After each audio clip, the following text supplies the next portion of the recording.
It's the morning of December 7th, 1941. The sun is still low over the Hawaiian horizon. The USS Arizona sits peacefully in the harbor. Sailors are eating breakfast. A Navy band is warming up for a flag-raising ceremony. On the flight decks of 6 Japanese aircraft carriers, more than 350 planes are lined up in rows. Engines turning over, pilots adjusting their goggles, commanders checking their watches. In 20 minutes, the world will change forever. But what if it didn't? What if, at the very last moment, the order was never given? What if those planes stayed on their carriers? What if the bombs never fell, the torpedoes never ran, and the USS Arizona never sank to the bottom of Pearl Harbor? What if December 7th, 1941 was just a Sunday? This is the story of the war that never happened, and the world that might have been. To understand how close we came to a completely different history, you have to understand just how precarious the situation was in the autumn of 1941. Europe was already burning. Adolf Hitler's Germany had swept through Poland, Denmark, Norway, France, Belgium, the Netherlands, Yugoslavia, and Greece. By the summer of 1941, the Wehrmacht was deep inside the Soviet Union, advancing on Moscow with frightening speed. Britain stood virtually alone in Western Europe, battered by the Blitz, financially exhausted, kept alive largely by American supplies and Winston Churchill's extraordinary refusal to consider defeat. Across the Pacific, another empire was on the march. Japan, industrialized, militarized, and hungry for resources, had been at war with China since 1937. The conflict had consumed hundreds of thousands of lives and billions of yen, and still the end seemed no closer. Japan's military leadership had become convinced of one thing. To win in China, they needed oil. To get oil, they needed Southeast Asia. And to seize Southeast Asia, they needed to neutralize the one power capable of stopping them, the United States of America. The problem was, America wasn't at war with anyone. President Franklin Delano Roosevelt wanted to help Britain, wanted to resist Japanese expansion, and had introduced the Lend-Lease Act to supply Allied nations with weapons and materials. But Congress was deeply suspicious of foreign entanglements. The American public had not forgotten the nightmare of the First World War. A powerful isolationist movement, led by figures like Charles Lindbergh, argued passionately that America had no business dying on foreign soil again. Roosevelt faced a dilemma that would define the fate of the entire world. How do you convince a democracy to fight a war it doesn't believe is its own? The answer, it turned out, would come from Japan. To understand what Japan was risking, you need to meet the man at the center of the decision. Admiral Isoroku Yamamoto was arguably the most brilliant naval strategist of his generation.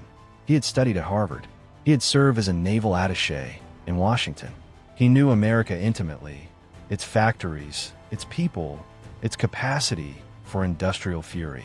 And unlike many of his colleagues in the Japanese military, he harbored no illusions about what a war with the United States would mean. He once told a cabinet minister, and these are his own words, "In the first 6 to 12 months of a war with the United States and Great Britain, I will run wild and win victory upon victory. But then, if the war continues after that, I have no expectation of success." He knew what was coming, and he planned the Pearl Harbor attack anyway, because he was ordered to, and because he believed a sudden, crippling blow to the American Pacific Fleet was the only way Japan had any chance at all. But the decision was not inevitable, not even close. Inside the Japanese military establishment, the debate was fierce. There were 2 factions with fundamentally different visions for Japanese expansion. The army, consumed with the war in China and haunted by the disastrous Soviet-Japanese border clashes of 1939, argued for a strike north strategy, expand into Siberia, exploit the German invasion of the Soviet Union, secure the northern frontier. The Navy, eyeing the oil fields of the Dutch East Indies and the rubber plantations of Malaya, argued for strike south, seize Southeast Asia, build a defensive perimeter, and let the natural resources of the region fuel the empire for decades. Strike south won, but it came with a price, attacking the United States. And the men who made that decision did so knowing the odds were against them. They did so out of desperation, out of calculation, and out of a pride that would not allow them to back down from American economic pressure. In July 1941, Roosevelt had frozen Japanese assets in the United States and imposed an oil embargo. Japan was consuming 12,000 tons of oil a day. Without imports, her military would grind to a halt within 2 years. For the hawks in Tokyo, it was simple arithmetic. Attack now, while you still can. But here is the pivot point that changes everything. There were voices of caution. Admiral Yamamoto himself privately opposed the war.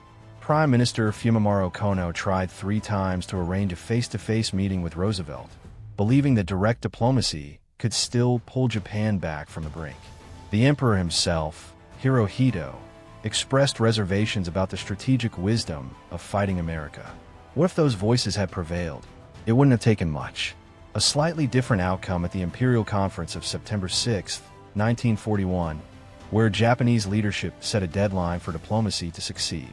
A Roosevelt administration slightly more willing to negotiate. A Japanese military slightly less dominated by its most aggressive faction. Change any one of those variables, and the planes stay on the carriers. The bombs never fall, and the entire trajectory of the Second World War bends in a direction history never took. Here is the first and most important consequence of a world without Pearl Harbor. The United States does not enter the war. Not in December 1941. Not easily. And perhaps not at all. This is where most people make the mistake. They assume that America's entry into the war was inevitable. That it was just a matter of time before Roosevelt found his moment. But history doesn't work that way. Without a sudden, catastrophic attack on American soil, the political obstacles to war were formidable. Think about what Roosevelt actually faced in late 1941. An isolationist Congress. A public that, as late as November 1941, still opposed American involvement in a European war by margins of 2-1. A military that, while growing fast, was still years away from its wartime peak. No draft until 1940. No real war economy until 1942. Roosevelt had been elected in 1940 on a promise. And these were his exact words during the campaign. Your boys are not going to be sent into any foreign wars. He meant it as a qualified statement. His political opponents took it as an absolute pledge. Without Pearl Harbor, there is no date which will live in infamy speech. There is no overnight transformation of American public opinion. There is no unified national outrage that makes isolationism politically untenable. There's only the ongoing, grinding debate about whether America's interests are actually at stake. Now consider what this means in practical terms. Britain, already stretched to the breaking point, does not receive the surge of American military commitment that changed the war's mathematics in 1942. No American troops in North Africa in November 1942. No Operation Torch. No American air power joining the strategic bombing of Germany. No American GIs training in Britain for the eventual liberation of Western Europe. The Soviet Union, which bore the most catastrophic burden of the entire war. More than 20 million dead, cities reduced to rubble, entire generations erased, fights on. But without the certainty of American entry, Soviet leadership under Stalin faces a starker calculus. American Lend-Lease supplies, the trucks, the food, the aircraft, the raw materials that kept the Red Army fighting, were already flowing to the Soviet Union before Pearl Harbor. But the scale of that support and the certainty of eventual American military involvement was a crucial element of Soviet strategic planning. Without it, the pressure on Moscow to negotiate a separate peace with Germany becomes very real. And that, a Soviet-German ceasefire, is perhaps the most chilling consequence of all. Let's stay in Europe for a moment, because this is where the alternate history becomes most complex and most consequential. By December 1941, Operation Barbarossa, Germany's invasion of the Soviet Union, had stalled outside Moscow. The Wehrmacht had advanced further and faster than any army in history, but the combination of the brutal Russian winter, Soviet resistance, and overextended supply lines had brought the offensive to a grinding halt. Hitler's gamble that the Soviet Union would collapse quickly, he famously said he just had a kick in the rotten door, had failed. But the war in the East was far from over.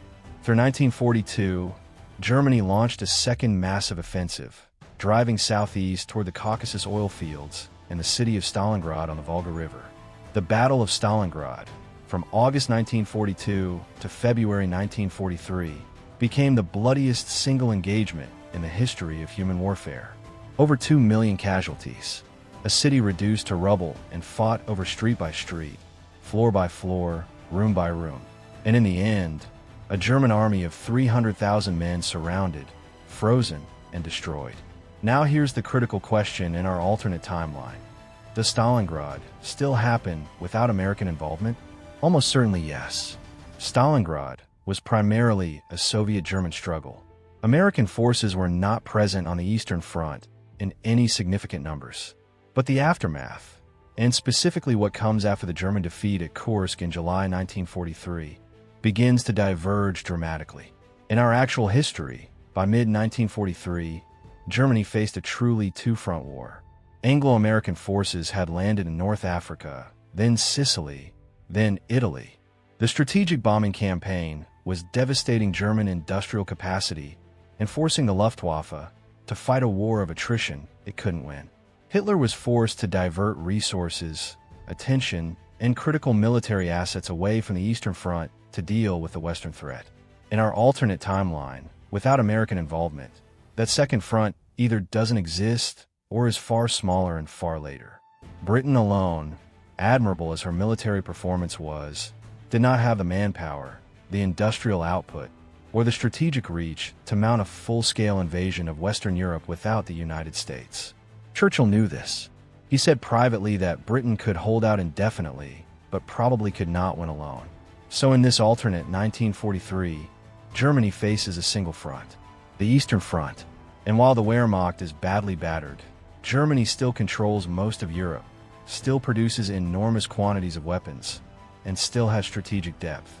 This is where the war becomes very long, very ugly, and very uncertain. Meanwhile, back across the Pacific, a very different kind of war is unfolding. If Japan does not bomb Pearl Harbor, what does Japan actually do? The most likely alternative was the Southern strategy, without the American gamble. Japan proceeds with its plan to seize the oil fields of the Dutch East Indies, the rubber of Malaya, and the strategic position of Singapore, but without simultaneously striking American territory. This was, in fact, a debated option within Japanese military planning. Some strategists argued that Japan could take what it needed from the collapsing European colonial empires. The Dutch were already defeated, the French helpless, and simply present the United States with a fait accompli. Britain and the Netherlands were already at war with Germany. Their Pacific possessions were poorly defended. Japanese forces were well-trained, battle-hardened from China, and far closer to Southeast Asia than any Allied reinforcement. The logic was not irrational.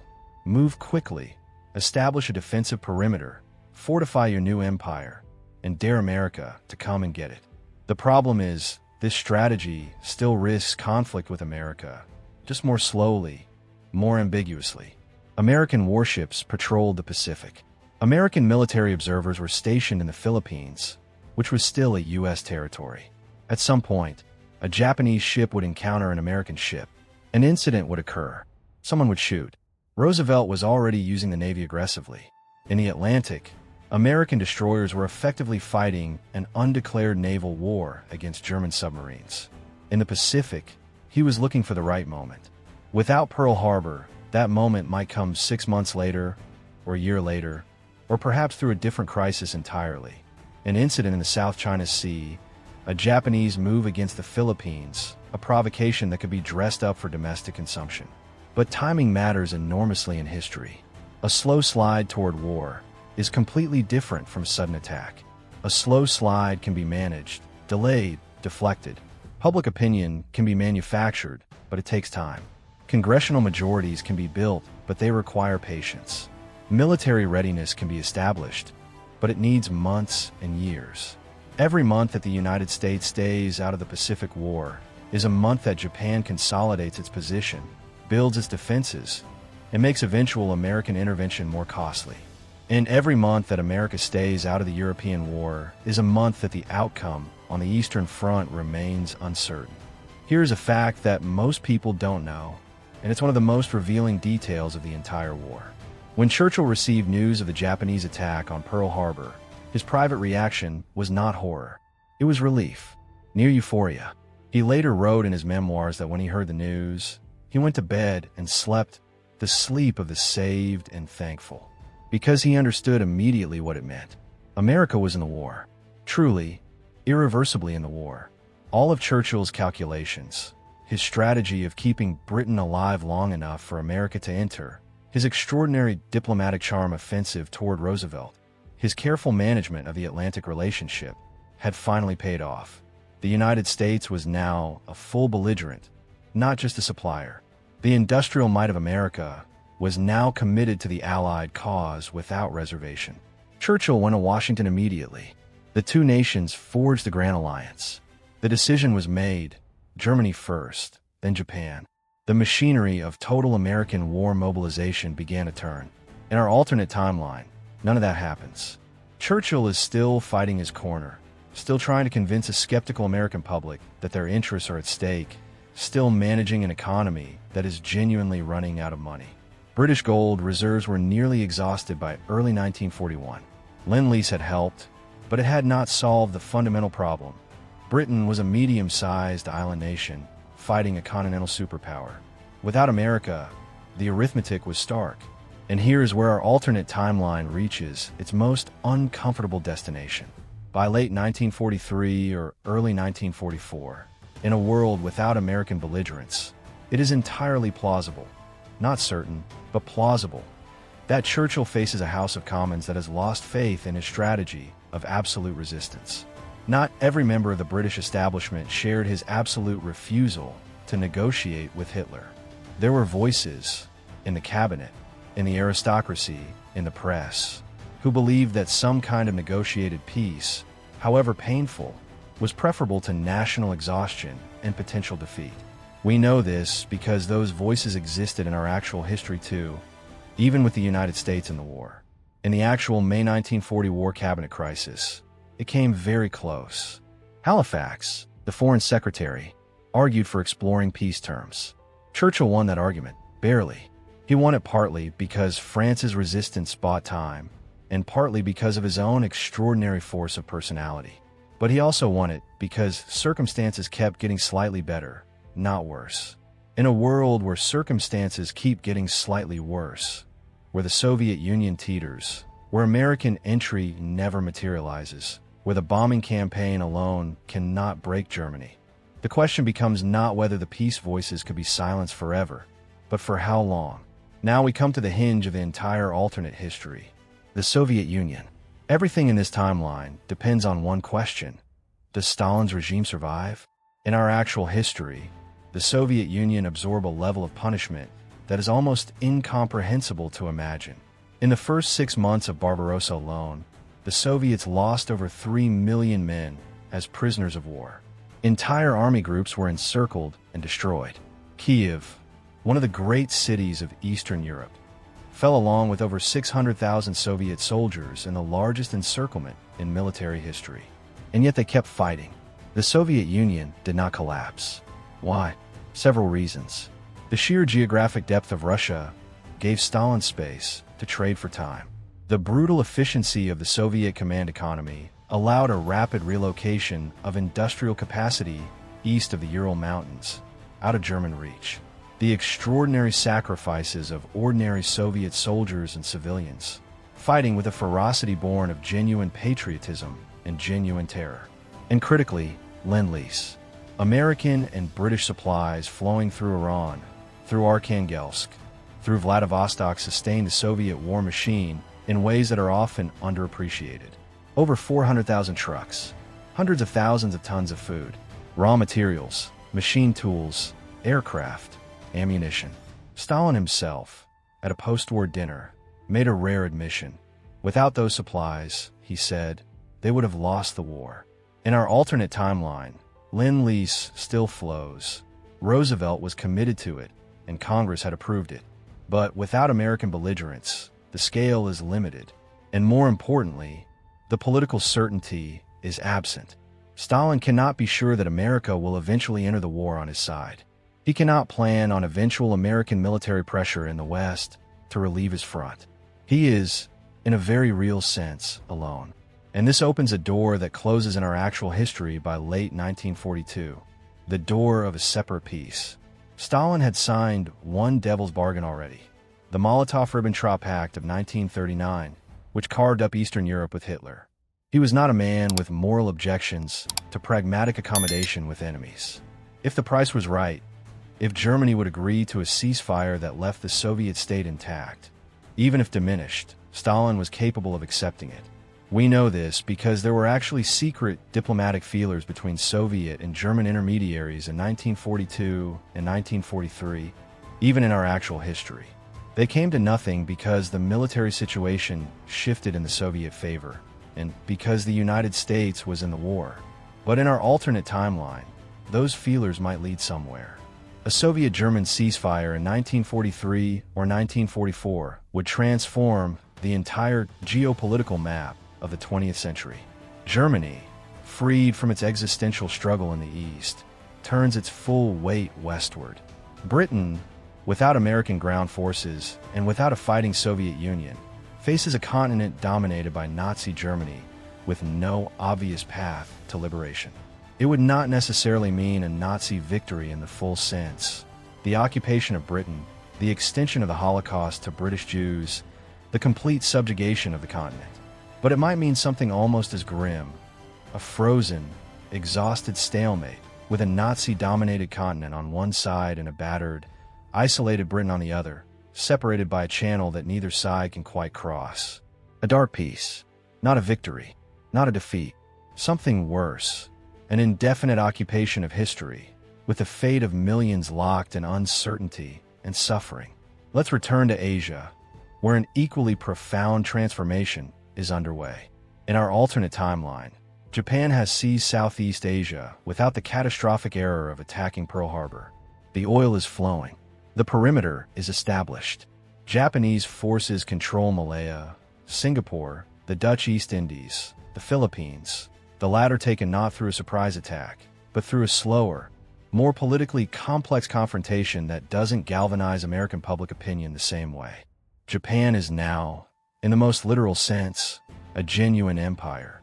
An empire of rubber and oil and rice, and strategic choke points spanning the largest ocean on Earth. And here is the uncomfortable question. Could it have lasted? In our actual history, Japan's defeat was determined by two things. First, American industrial production, which by 1944 was simply overwhelming, producing more aircraft in a single month than Japan could build in a year. Second, the strategic choice to island hop across the Pacific, cutting off Japanese forces from supply and support, strangling the empire from the outside in. Without Pearl Harbor, both of those factors change. American industrial mobilization was driven by the psychology of December 7th, the rage, the unity, the determination to avenge the attack. Without that emotional fuel, does Roosevelt get the political support to put the full weight of American industry on a war footing? Does Congress authorize the spending? Does the public accept the rationing, the drafts, the sacrifices? Perhaps, eventually. But later, much later, and in the Pacific, time was everything. Every month Japan had to consolidate its empire, to build its defenses, to train new pilots, to fortify its island chain. Every month made eventual American reconquest harder and more costly. The actual island hopping campaign, even with full American commitment, took years and cost enormous casualties. Without that full commitment, without that galvanized national will, the calculus of Pacific War becomes very different. It is possible, genuinely possible, to imagine a world where Japan's Pacific Empire becomes a permanent geopolitical reality. Not because Japan was invincible, but because the cost of dislodging it, in a world where the United States never suffered a direct surprise attack on its own territory, might simply have been judged too high. This is not a comfortable thought. The Japanese Empire was brutal. The occupation of China had already produced atrocities on a massive scale. The rape of Nanking alone killed hundreds of thousands of civilians. The treatment of prisoners of war, of local populations throughout Southeast Asia, of Korean and Filipino laborers pressed into service. These were crimes of extraordinary severity. An enduring Japanese empire would have meant an enduring nightmare for hundreds of millions of people across the Pacific. But history does not choose its outcomes on the basis of who deserves to win. It chooses them on the basis of power, will, and circumstance. And in our alternate Pacific, power, will, and circumstance point in a very different direction. Here we arrive at the most extraordinary divergence of all: nuclear weapons. The Manhattan Project, the secret American program that built the atomic bomb, was initiated in 1942, accelerated by the urgency of wartime, and driven partly by the terrifying possibility that Germany was working on one too. It was the most expensive scientific undertaking in human history to that point. 130,000 people, $2 billion, 3 secret cities built from scratch in the middle of nowhere. It succeeded. In July 1945, the first nuclear device was detonated in the New Mexico desert. In August 1945, atomic bombs were dropped on Hiroshima and Nagasaki. Japan surrendered. The war ended. Now ask, in our alternate timeline, does the Manhattan Project happen? It might. The theoretical physics behind nuclear weapons, Einstein's letter to Roosevelt, the Uranium Committee, the early British research, all predate Pearl Harbor. The fear of a German bomb was real and would have motivated continued research regardless of American belligerence. Roosevelt was genuinely concerned about nuclear weapons from at least 1939.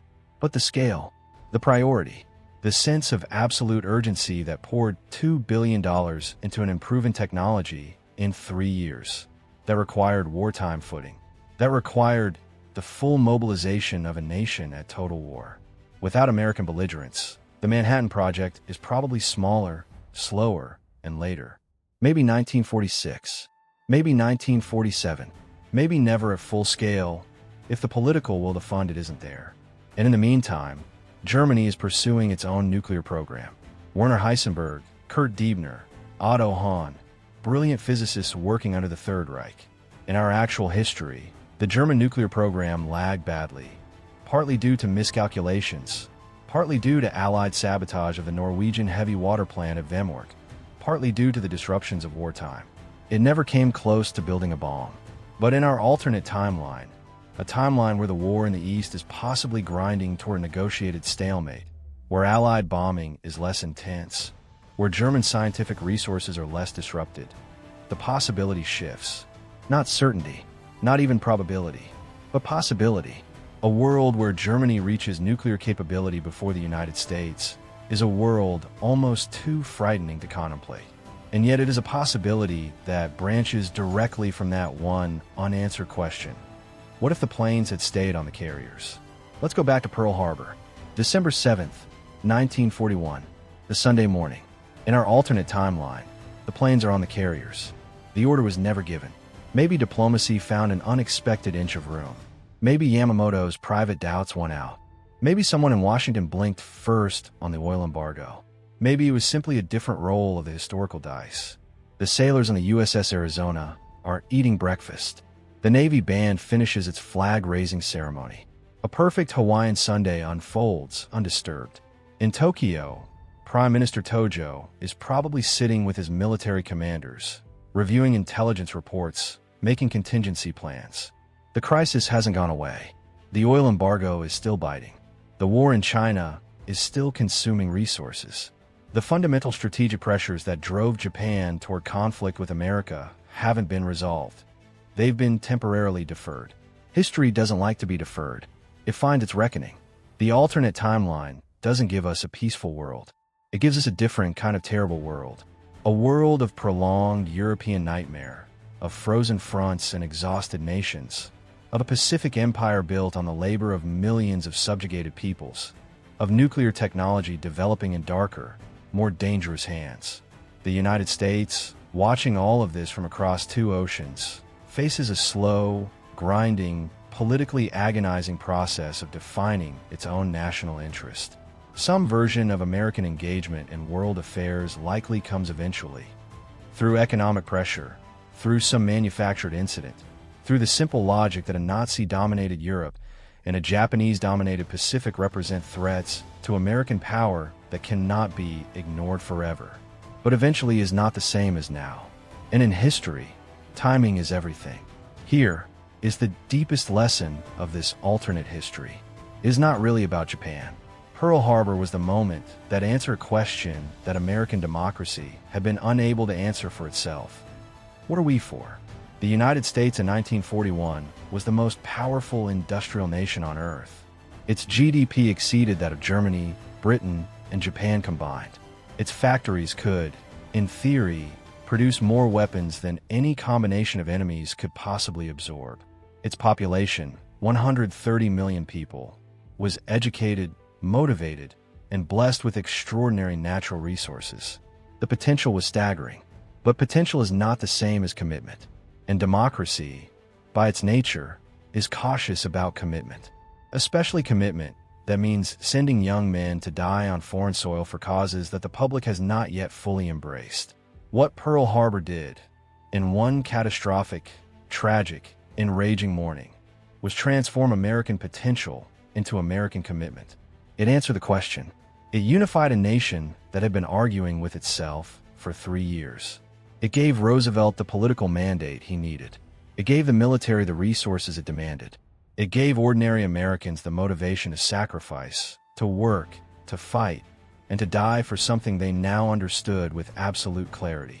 The world was saved, to the extent it was saved, not by the intelligence of the Allied leadership, or the courage of the soldiers, or the power of the weapons, though all of those things mattered. It was saved partly by a catastrophic Japanese miscalculation that lit the fuse of the most powerful nation in human history. Yamamoto had said he would run wild for 6 to 12 months, and then he had no expectation of success. He was right. He was completely, catastrophically right. The very attack he planned to cripple America actually awakened it. The battleships sunk at Pearl Harbor were older, slower vessels. The real power of the American Pacific Fleet lay in the aircraft carriers, which were at sea that morning and survived untouched. Within 18 months of the attack, American shipyards were launching warships faster than the entire Japanese Navy could build them. The attack was militarily clever and strategically suicidal. It was the greatest mistake of the entire war, and it may have been, inadvertently, one of the decisive factors in saving the world from an outcome far darker than the one history actually produced. History is not a story with a lesson. It is a story with consequences. And the consequences of Pearl Harbor, the actual Pearl Harbor, the attack that did happen, echo down through every decade of the world we live in. The United Nations, founded in 1945, the product of American commitment to post-war order. The Marshall Plan, which rebuilt Western Europe and created the economic foundation of modern democracy, an American initiative. The NATO alliance, which prevented Soviet expansion into Western Europe for decades, American-led. The international institutions, the trade systems, the nuclear deterrence frameworks, the human rights conventions, all of them shaped, funded, and guaranteed to a significant degree by American power and American commitment. None of that architecture exists in our alternate timeline. Without Pearl Harbor, the American century, that remarkable period in which the United States underwrote a particular vision of international order, either doesn't happen, or happens much later, on much weaker foundations, in a much darker world. That is the shadow cast by a single morning. Those are the consequences of 353 planes taking off from 6 carriers into a Hawaiian dawn. We remember Pearl Harbor primarily as a tragedy, as an act of aggression that killed 2,403 Americans in a few hours of violence. And it was that. We should remember it that way. Every one of those 2,403 people was a life, a story, a family shattered. The sailors on the Arizona who never made it off their ship. The pilots scrambling to get airborne against impossible odds. The nurses treating the wounded in hospitals that quickly filled beyond capacity. But we might also remember it as the hinge of history. The morning when the war that might not have been won, might have been won, because an enemy that hoped to stop America from fighting made the one decision that guaranteed America would never stop. Alternate history can feel like a game. What if this, what if that? But the best alternate history is really a mirror, a way of seeing the actual history more clearly by imagining what wasn't. When you understand how different the world might have been, how close Europe came to a different darkness, how easily the industrial power of America might have stayed locked behind the walls of isolationism for years longer, how the Pacific might have settled into a different and terrible equilibrium, When you understand all of that, the story of the Second World War becomes something more than a collection of battles and dates and strategies. It becomes a story about contingency, about how nothing in history was inevitable, about how the decisions of individuals, the accidents of timing, the emotional force of a single Sunday morning can redirect the entire trajectory of civilization. The planes took off, the bombs fell, the Arizona sank, and the world that emerged from that catastrophe, our world, the one we live in, was bent in a direction that nothing else could have been it quite so sharply, quite so fast, quite so completely. That is the war that happened. The war that never happened lives only in the space of imagination, and in the shadow it throws on everything we take for granted. If you enjoyed this journey through the road not taken, subscribe for more forgotten chapters, untold stories, and the history that actually made us who we are. Leave a comment below. Do you think America would have entered the war eventually without Pearl Harbor? And if so, how long would it have taken? I'd love to know what you think. History isn't over. It never is. I'll see you in the next one.